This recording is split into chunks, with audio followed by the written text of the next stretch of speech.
Hi, this is Parent Coach Kate with your parenting solution in 10 minutes. All right. I want to talk about gentle parenting. And I went to Dr. Laura Markham's website, and I have a lot of respect for Dr. Laura Markham, along with so many in the gentle parenting arena.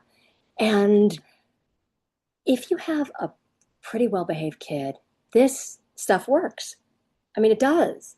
But this is all about connecting and listening, understanding, and really being your kid's therapist.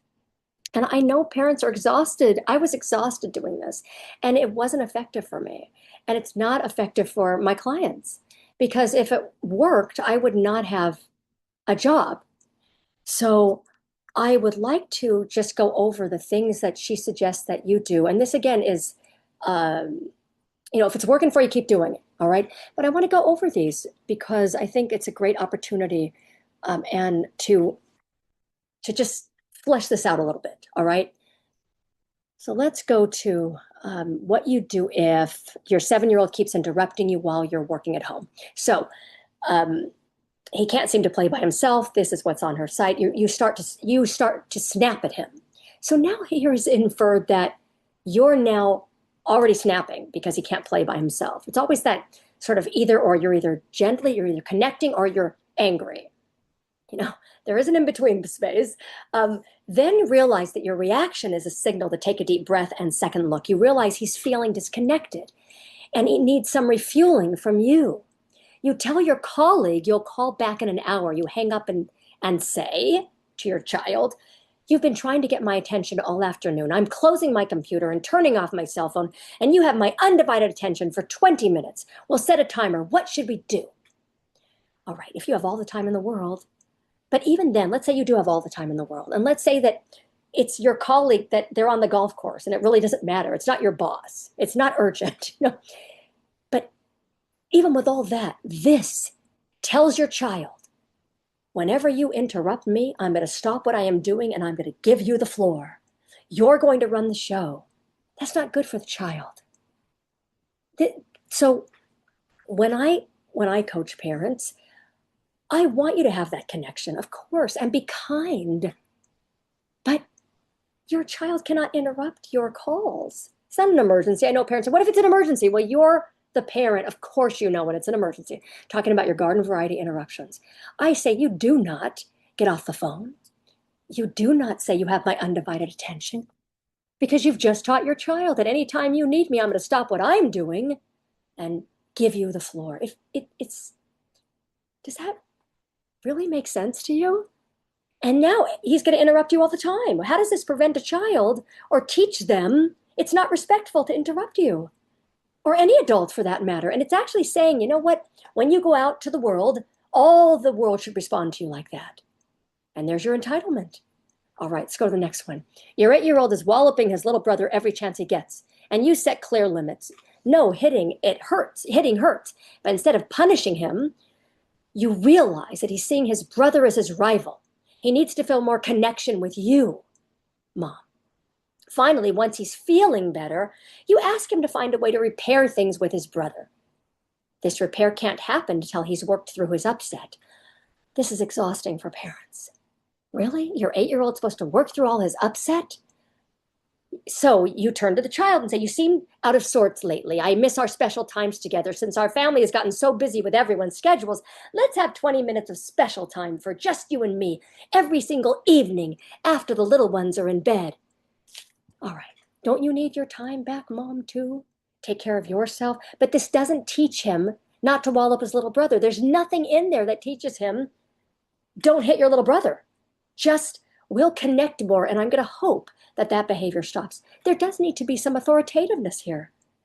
There does need to be an attitude, not a controlling parent or raging, but an attitude that you're the adult in the room and it is your job to teach your child, I'm not going to tolerate you hitting your little brother. Now, especially if it's a baby and he's 8 and it's 3, right? That's a big difference. So, but you have to help him and make it clear that that's not acceptable in a kind and firm way.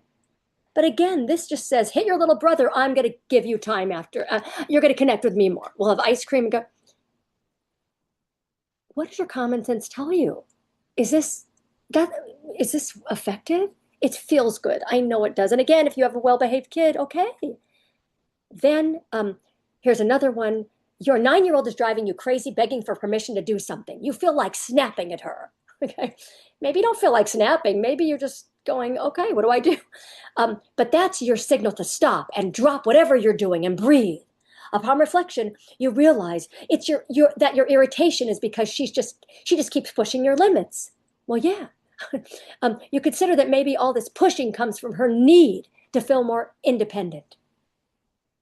Wow, now you have to be a mind reader here. You remember that you can always find a win-win solution, but tempers are definitely flaring and you want to calm down before you overreact. So you defer the conversation until everyone is calmer. You empathize and then reschedule. All right, I hear you're angry that I won't let you stay up later.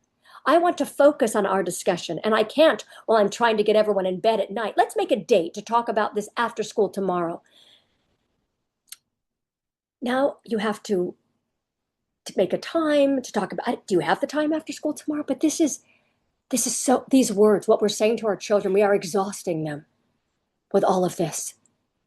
She wants something and kids are upset when they don't get what they want. End of story. If there's something deeper, I don't deal with the deeper. And I'm talking about extra crunchy deeper.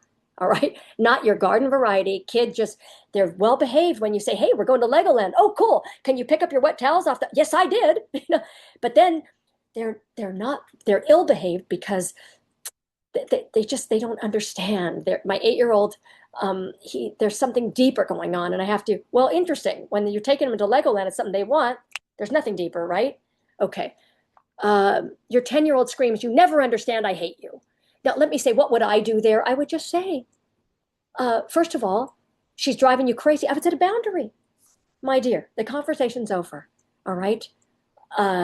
Or I wouldn't have to find a win-win solution because a win-win means you're going to be happy, I'm going to be happy. No, because you can't keep kids happy all the time. We have to raise kids that can tolerate disappointment. So, and by the way, I don't give just, this is what you should do because I have to know your kid and you. It's not rocket science, but I don't just give, here's the boundary because I do need to work on that with you. But a basic boundary is just, she's driving you crazy and you just say, listen, I've heard enough. You can ask me 2 more questions, right? Depending on the age of the child, but I'm talking about a boundary, not we'll continue this tomorrow, right? It's more time for you to I want to hear more from you. We're hearing them. We're indulging their every feeling. Your 10-year-old screams, right? You'll never understand. I hate you. Instead of taking this personally, you realize it isn't about you. It's about her tangled up feelings, difficulty controlling herself, newly raging hormones, frontal cortex. Oh my gosh.